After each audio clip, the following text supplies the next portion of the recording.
Okay, I think we're ready to start. I want to thank all of you for coming this morning to this important dialogue on the state's budget. California is facing, as you know, a very serious budget crisis. It goes back probably more than a decade, but I'm determined to do everything I can to get us back on the track. And today we're not going to argue about solutions or to do anything but try to get on the same page. It's very hard to come to any agreement if there is no consensus on what the underlying facts are.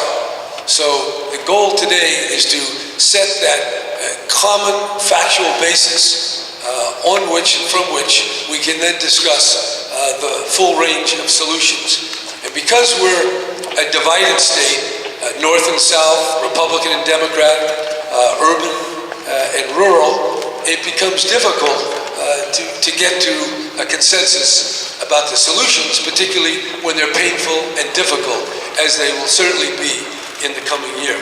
So, we want to start off today.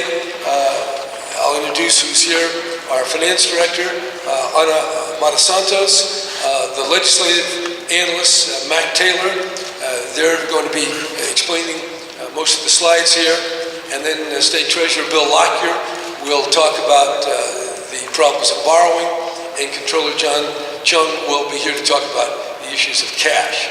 Before we start, I'd like the leadership of the legislature to make an opening statement. First, Senate Pro Tem Darrell Steinberg. Thank you very much. Thank you very much, Governor-elect Brown, for convening this important session. I want to thank my Senate colleagues for being here today in the audience as well. Of course, to be very brief, we just want to say thank you, Governor-elect Brown, for beginning to lead an intelligent conversation with the people of California about the budget. It's long overdue, and it is absolutely essential. When you boil down all the complicated formulas and the complexity of government, it comes down to a basic question. What do we want as a state, and how do we go about paying for it?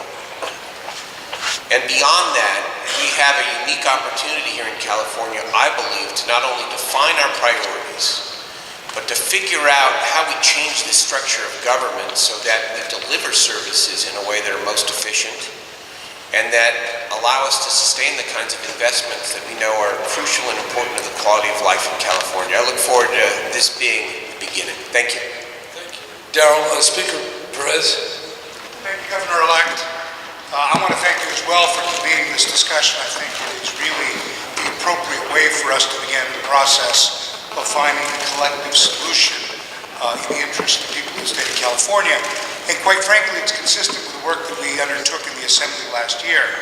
We had over 100 budget hearings, the greatest number that we've had in any recent memory.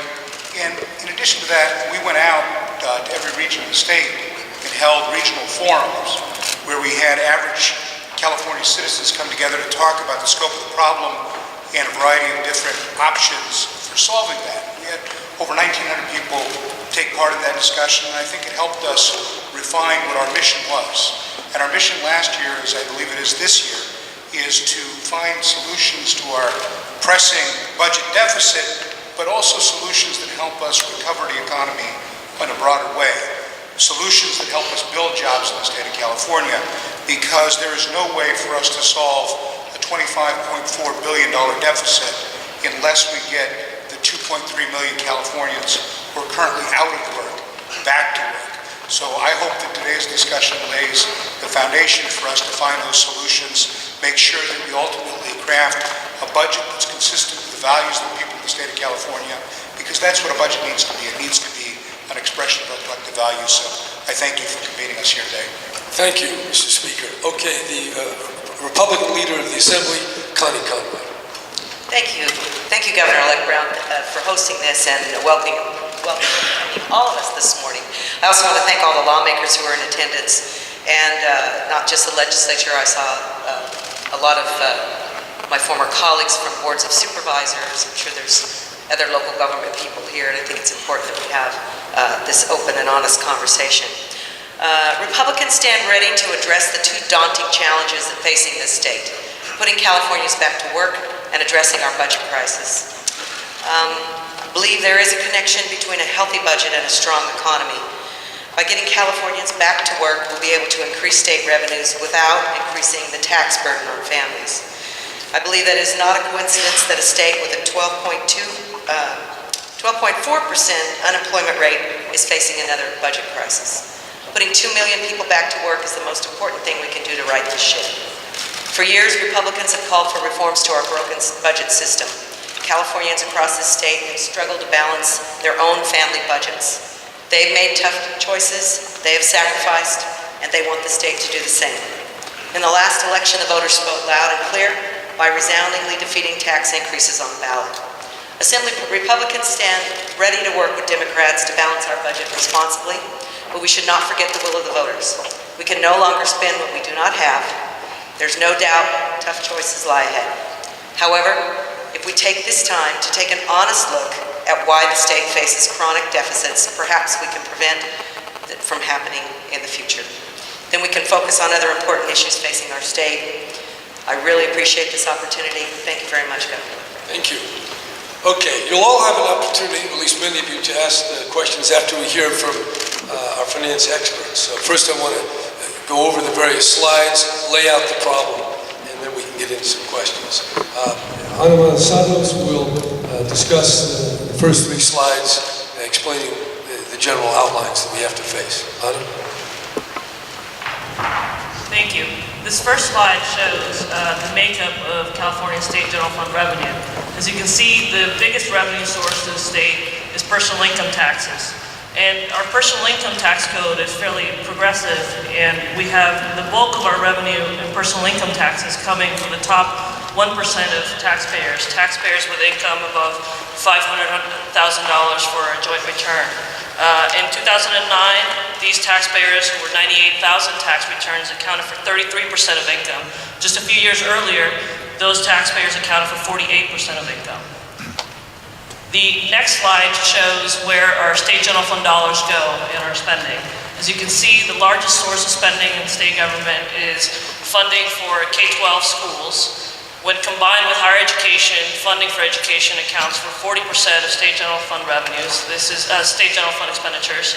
Healthcare is the second largest general fund expenditure. It's 22% of general fund expenditure. This is based on projections for the 11-12 budget. Medi-Cal is the largest program in the healthcare world. We also have human services spending, corrections, and retirement costs, and a variety of other costs in state service.